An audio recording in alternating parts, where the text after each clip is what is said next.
Qur'oni Karimning eng uzun suralardan biri Niso surasi, ayollar surasi deb ataladi. Qur'onda erkaklar surasi degan sura yo'q. Shunga o'xshagan yana bir qancha demak Qur'onda ayollarning xususiyatlari gapiriladi.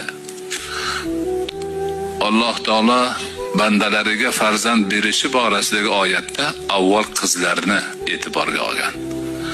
Yahabu liman yasha'u inasan va yahabu liman yasha'u zukur degan. Kimga xohlasa qiz beradi, qizlarni beradi, kimga xohlasa o'g'illarni beradi. Avval qizlarni aytib turib, keyin o'g'illarni aytdi. Ana shundan ham ulamolarimiz qizlar ahamiyatli ekanligi.